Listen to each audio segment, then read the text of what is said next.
Okay, can we go to the first presentation?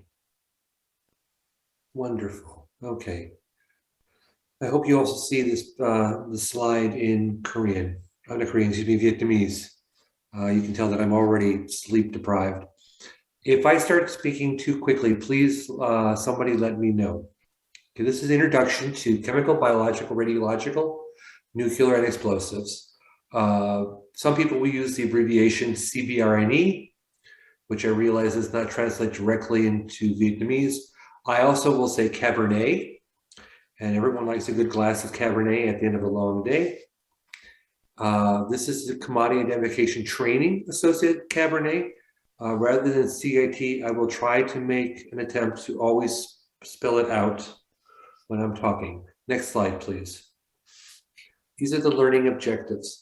At the end of this course, you should be able to describe the threat posed by Cabernet weapons, and you should recognize commodity identification training as a way to prevent proliferation of Cabernet.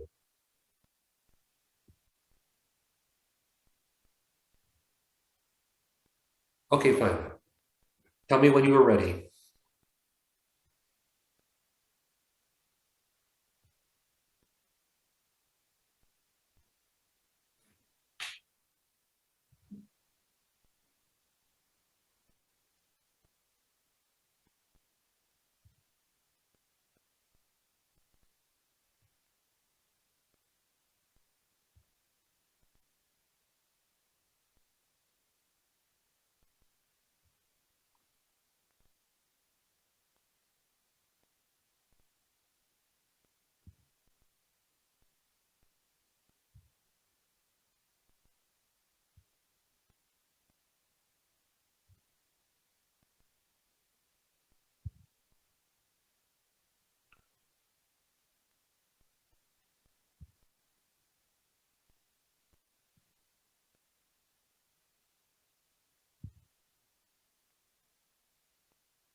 Thank you for telling me. Okay, and thank you for your help.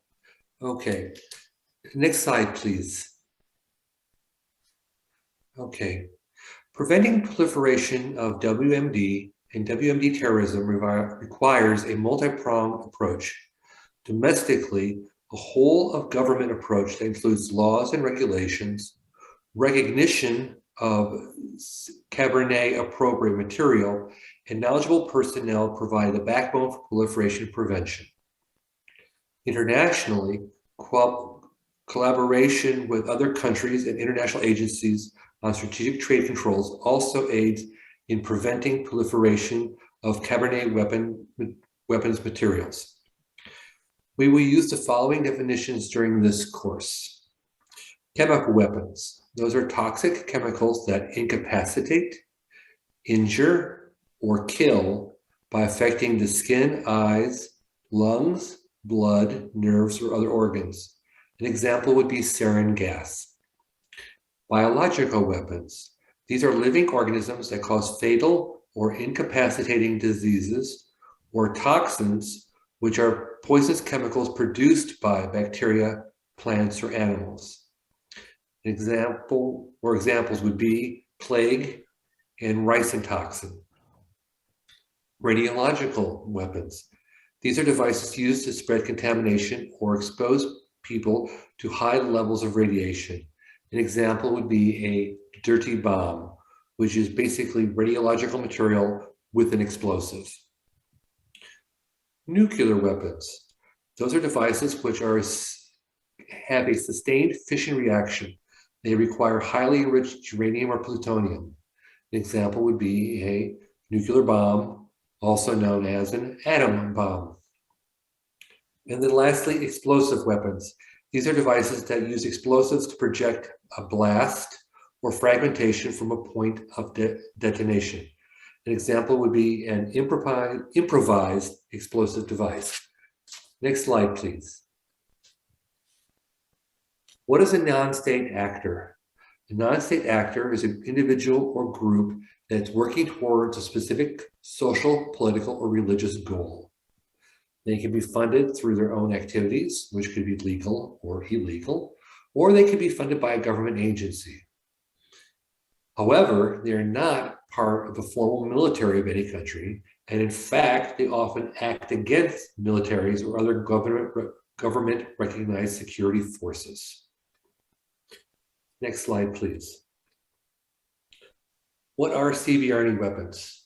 For the purpose of this course, the terms WMD and Cabernet may be used interchangeably, but the term Cabernet is the course title because it represents crude, improvised WMD typically developed and used by non-state actors and terrorists. Recent events around the world have led to an increased focus on potential terrorist attacks using weapons of mass destruction.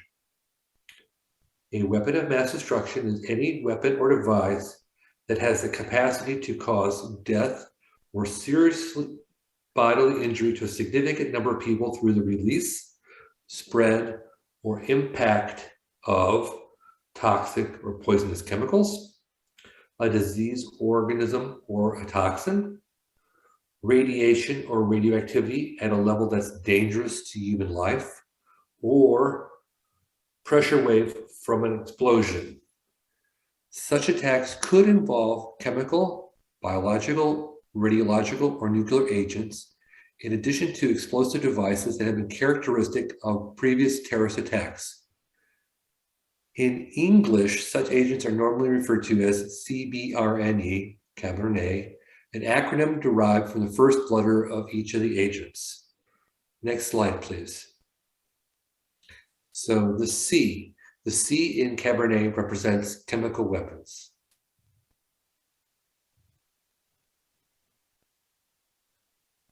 Next slide, please. Can anybody in the audience name a chemical that might be used as a chemical weapon?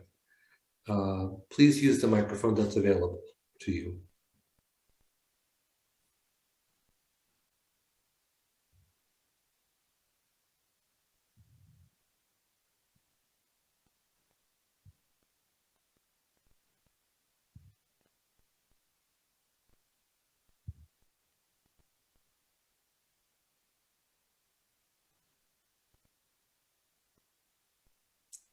Can someone name one chemical that might be used as a chemical weapon?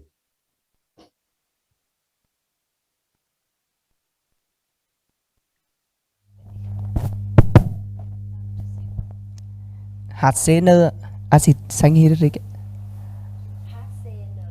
Cyanhydric.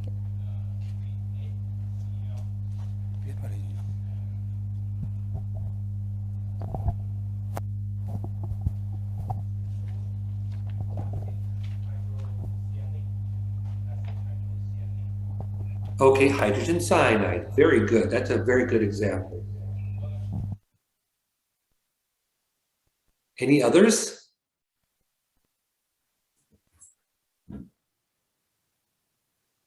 Two classic ones that you might hear about that have been used a lot, unfortunately, in Iraq are chlorine gas. There have been releases of chlorine gas and of pesticides. So those might be used as chemical weapons. Okay, the next slide, please.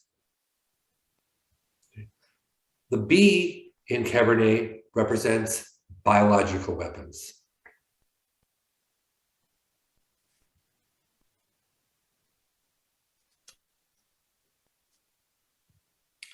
For the living agents, we can think of things such as smallpox or anthrax.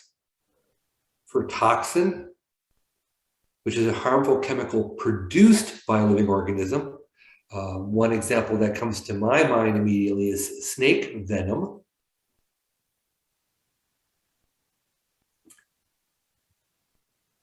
Next slide, please. The R in Cabernet represents radiological weapons. And we have two different types listed here. We have a dispersal device, which is the dirty bomb I referred to, where you can have radiological materials attached to an explosive that causes the material to be spread over a wide area. And we also have the radiological exposure device, which is a static device. An example that I could think of for this, and it happened completely unexpectedly, was not intentional. In the Republic of Georgia, after Georgia became an independent state, they were using a facility as training for customs agents. And unfortunately, in a room underneath the dormitories, the Soviets had stored some radiological sources. And so while the trainees were sleeping at night, they were exposed to large radiation doses. So that was using a static device, and it exposed people to high levels of radiation. Next slide, please. N in CBRNE represents nuclear weapons. And then we'll let you read this slide.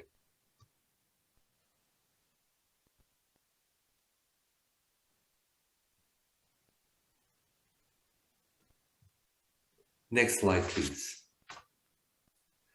Lastly, the E in CBRNE represents explosive weapons. I've already mentioned briefly improvised explosive devices. You'll hear a lot more about this as the workshop continues. And I also did mention the dirty bombs.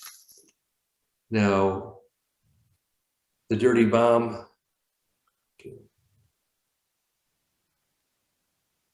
again is radioactive material that is attached to an explosive.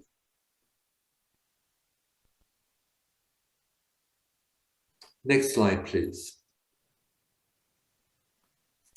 Okay, we have a poll, and this requires to use Mentimeter.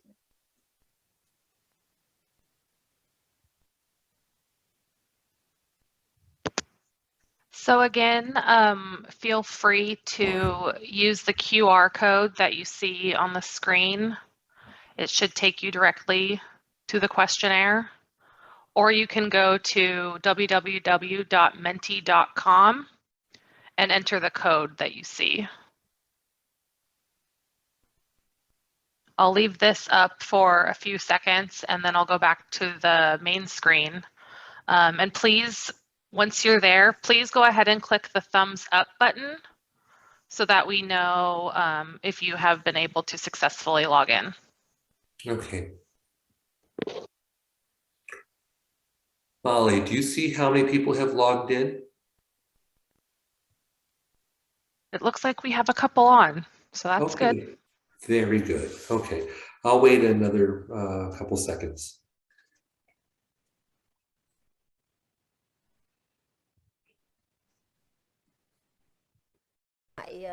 Smartphone của mình để vào làm ạ.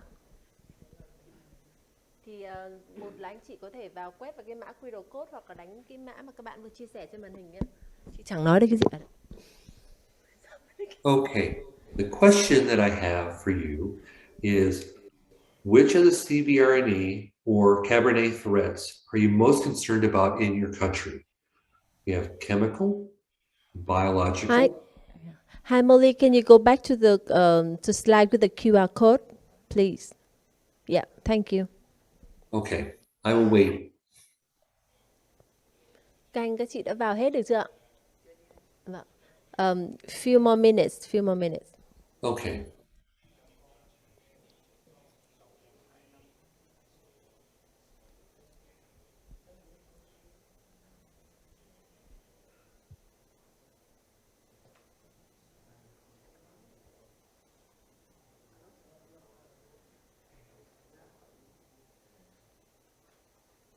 And then Vaughn, just as a reminder, we will be using this throughout the day, so they can feel free to leave it up on their devices, if that will help. Okay. Sure. Thanks. Okay, let's go to the question now, please. Oh my goodness, you have been busy. It looks like explosives unfortunately is winning right now, although it does appear that you are concerned about all the different types of Cabernet threats. 6, 15. We have 19 responses. That's not a bad number. 20. Okay.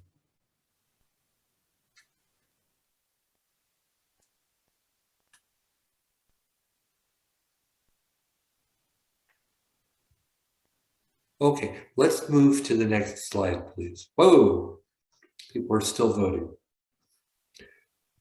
Okay. Thank you for your participation. You will have opportunities to do this multiple times during the workshop. Note the scales on each of these axes.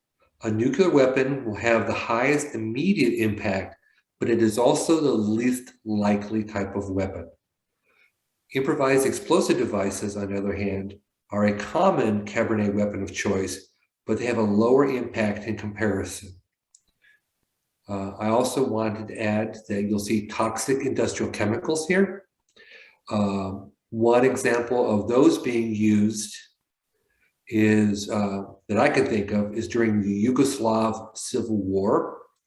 The Serbian army bombed multiple chemical production facilities near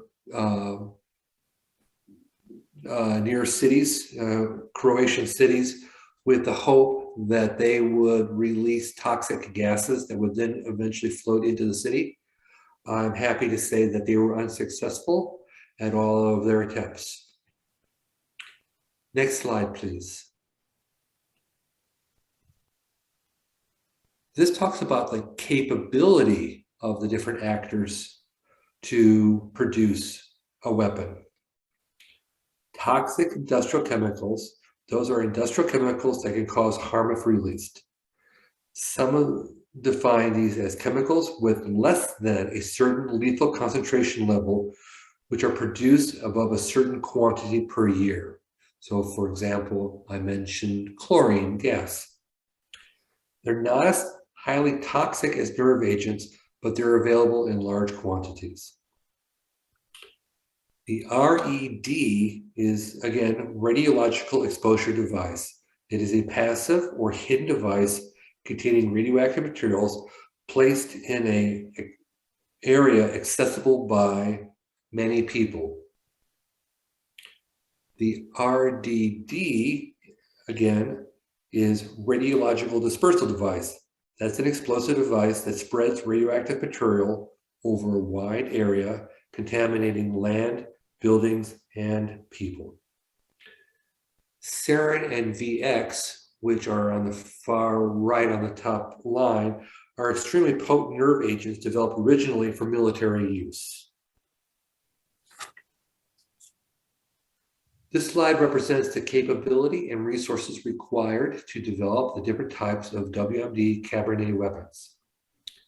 The use of ricin, do I see that on the chart? That would be a toxin. And toxic industrial chemicals on a small scale requires little skill and uses readily obtainable materials. Hiding a radioactive source in an area that may irradiate a number of people requires little skill and only the proper materials. Developing a sophisticated chemical or biological weapon or a dirty bomb requires more skill, cost, and planning. Next slide, please. Here is an example of a non-state actor interest and use of Cabernet weapons.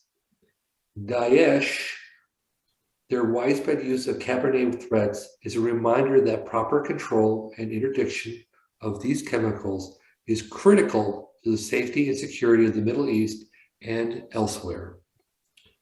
Daesh demonstrated the intent to develop and use Cabernet weapons. For chemical weapons, they used chlorine, sulfur mustard, and it's suspected that they also used sarin gas. They had a biological weapon intent. They recruited scientists, researched plague, and how to test its effectiveness. Radiological weapon intent. They stole and attempted to buy and control areas with radioactive material. Nuclear weapon intent. They claimed in Debik magazine that a nuclear weapon could be bought and that they were offered uranium by Daesh sympathizers. And lastly, explosives. It is the most used weapon. All types of explosives have been used, and they have held improvised explosive device workshops in many cities and countries. Next slide, please. Here's a second example. The activities of the Aum Shinrikyo in Japan illustrate many of the CBRNE issues discussed in this course. The Aum of the 1980s and 1990s in Japan might be compared to Al-Qaeda or Daesh today, a well-organized, well-funded organization that used weapons for disruption purposes to further its cause. During the 1990s, Aum produced chemical and biological weapons. They developed and built a chemical weapons facility at a cost of approximately $30 million US. They recruited scientists and established fund companies to purchase needed materials. Much research has been done and reports have been published on this cult and their activities.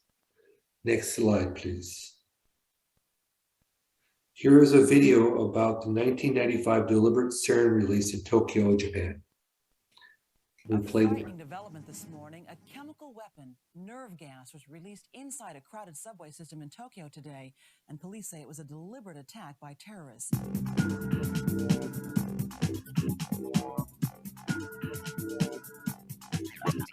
A deadly nerve gas was released during the rush hour this morning on at least 3 of Tokyo's main subway lines. It looked like a scene out of a science fiction movie. People with no apparent injuries collapsed. Commuters stumbled into the open air, gasping for breath. Emergency medical teams swarmed into the area. Authorities have identified it as sarin, a poisonous nerve gas developed in the 1930s in Nazi Germany. For the second day, 1,000 police raided the main compound of the doomsday cult called Omu. They have reportedly found all the chemicals necessary for the production of sarin, the nerve gas used in the subway attack. Police have reportedly been investigating the cult for several months and are more convinced now than ever that Omu was behind the subway attack. They've collected hundreds of tons so far, all the chemicals needed to make sarin. Police say enough to kill millions. And they have established a scientific link between the sarin traces found on the compound and the subway attack. Okay, next slide, please. This is a third example. This is a lone wolf, which is a person who is operating independently. This 2001 case was a bioterrorism attack. Through a number of letters, though the number of letters was small, there were 7 of them, and the number of deaths was not large, there were 5 of them. This attack caused massive disruption and cost the US government a great deal of money. 22 persons were infected and thousands of persons were exposed and treated. Dr. Bruce Ivans, an employee of a US government laboratory, has been identified as the perpetrator of this attack. Dr. Ivans had access to Bacillus anthrax, since he worked in a laboratory that did vaccine research. The strain that he studied and the strain in the envelopes matched. It was a highly virulent strain that's used in the US to test vaccines. Dr. Ivans never admitted guilt. He killed himself before he was formally arrested, so there was no trial. The United States Federal Bureau of Investigation considers the case closed and is no longer looking for a suspect. Cleaning up the anthrax spores is difficult and expensive, as the spores can live in the environment for long periods of time.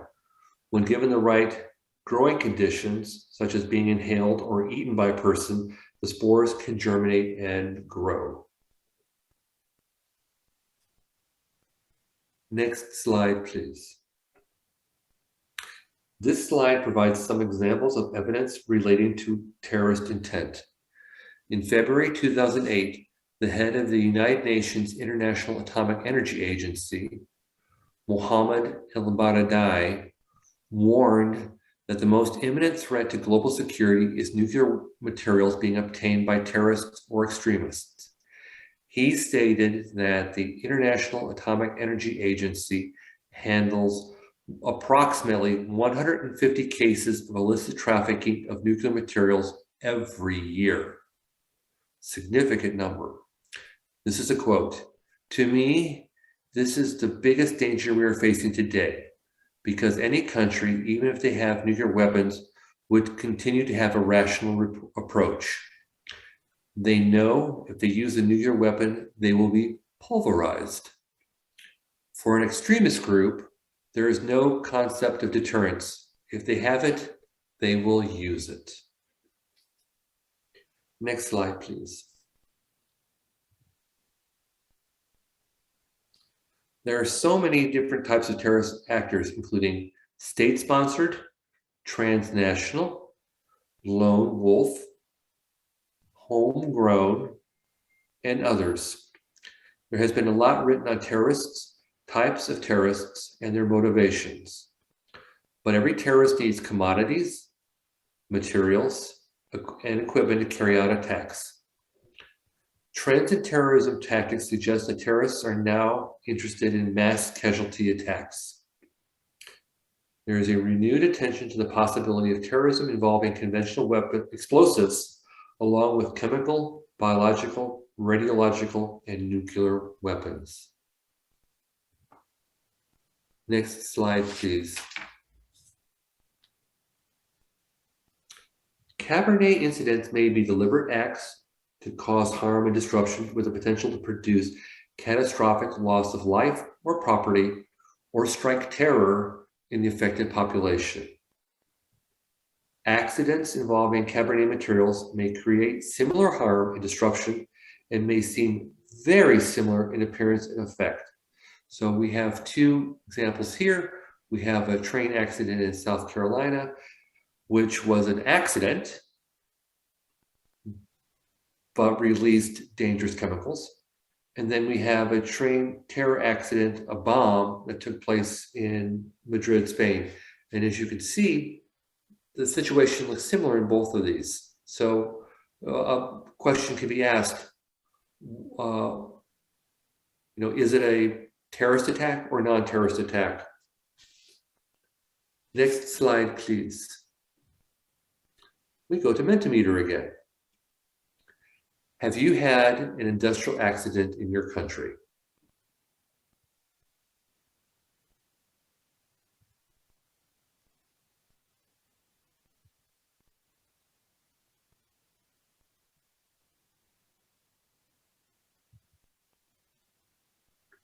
Yes or no?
Okay.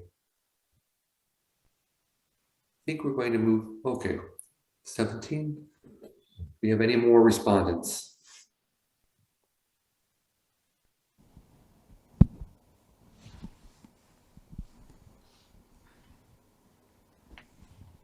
Trong cái quá trình mà theo dõi thì các chị có thể sử dụng cái điện thoại của mình để vào cái Menti để chúng ta tham dự các cái hoạt động của chuyên gia.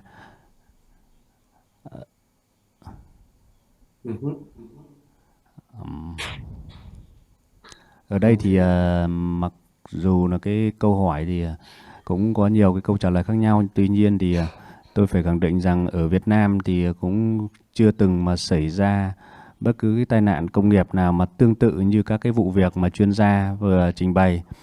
Đấy. Tai nạn ở đây thì cũng thường chỉ có các cái sự cố ở các cái nhà máy hóa chất do các cái thao tác sai hoặc là do cháy nổ xảy ra thì cũng có thể là phát tán các hóa chất, nhưng tuy nhiên ở quy mô rất là nhỏ. Yeah. Yeah. Okay, 18. I think we're going to move on. In fact, the workshops we did with Vinkemia were on industrial safety, or that's one thing that Vinkemia was very much interested in, was chemical safety. Now, why should we be concerned? Even small-scale efforts can have a large impact. Events can incite government response, create economic disruption, and cause mass fear even without mass casualties. A small-scale attack is within the capability of any determined group. They may use a crude weapon due to lack of technical expertise. Terrorists may also have long-term interest in developing capacity for catastrophic attacks, building upon successes using small-scale efforts. Next slide, please. What is being done globally to help prevent this? United Nations Security Council Resolution 1540 was adopted in 2004 to prevent the spread of nuclear, chemical, and biological weapons, materials and equipment to proliferating states and non-state actors. It imposes binding obligations on all states to enact and implement laws criminalizing development and use of CBRNE weapons. United Nations Security Council Resolution 1540 specifies what states must do, but not specifically how states must implement their obligations. The 1540 committee is enabled to assist states with fulfilling their obligations. Next slide, please. Okay. Have you heard of UN Security Council Resolution 1540? Yes or no? I'm happy when the first results say yes.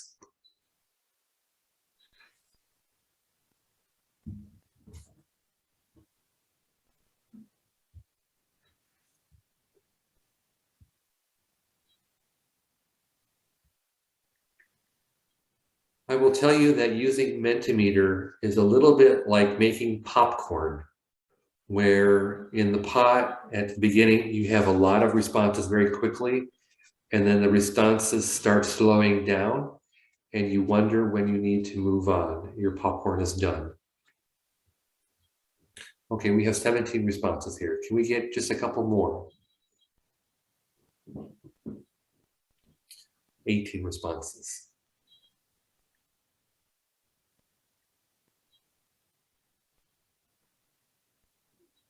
Okay, I'm going to stop then. I'm going to move on, please. Next slide.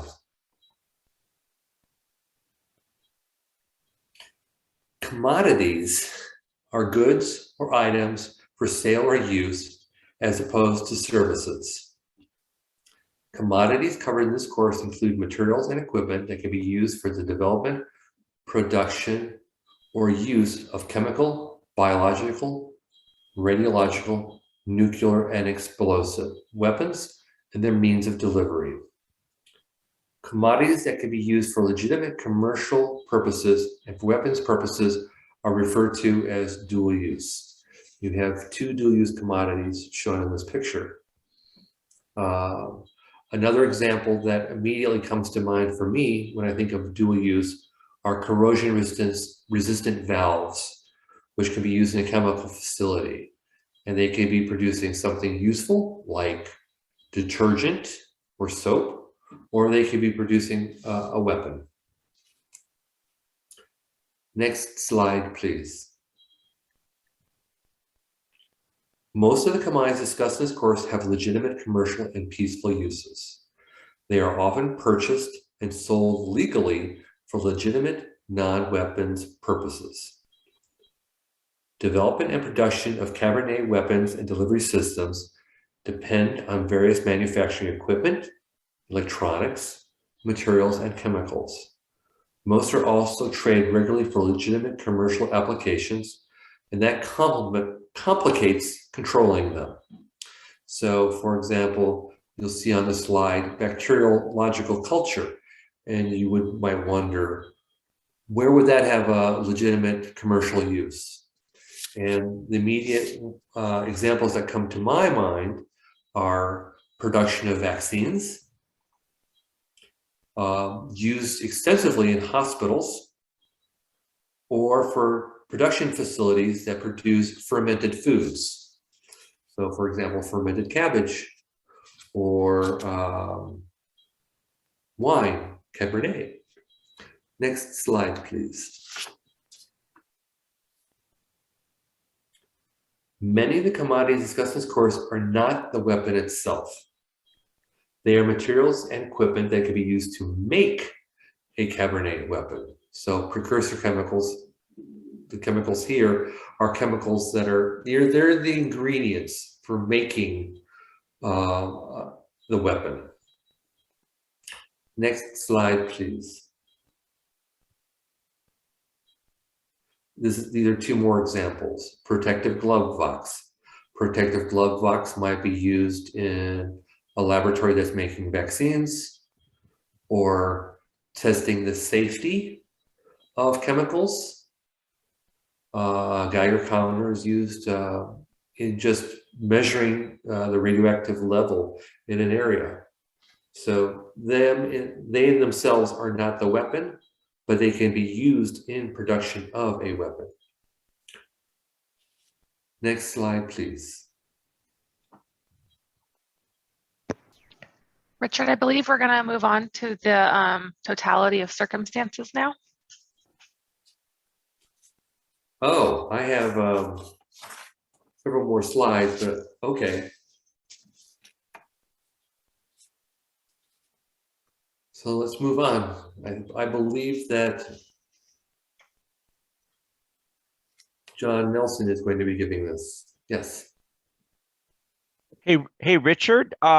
My presentation is actually going to be pretty short for my allotted time. So I think there's time for Richard to finish his slides off. Mine's probably going to take about 10 minutes.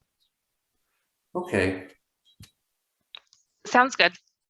Okay.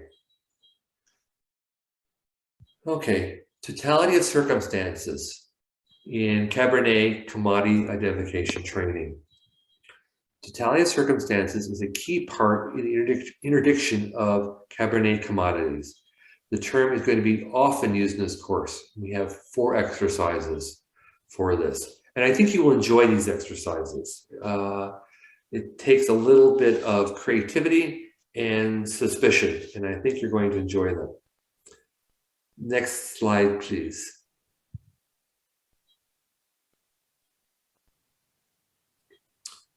Cabernet commodity identification training provides a trained eye. And I'm not quite sure how well that translates into Vietnamese.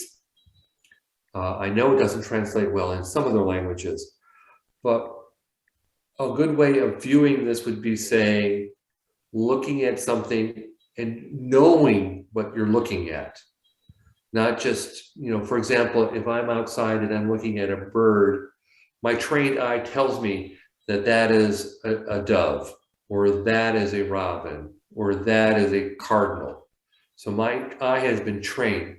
I see the bird and I'm able to recognize what type of bird it is.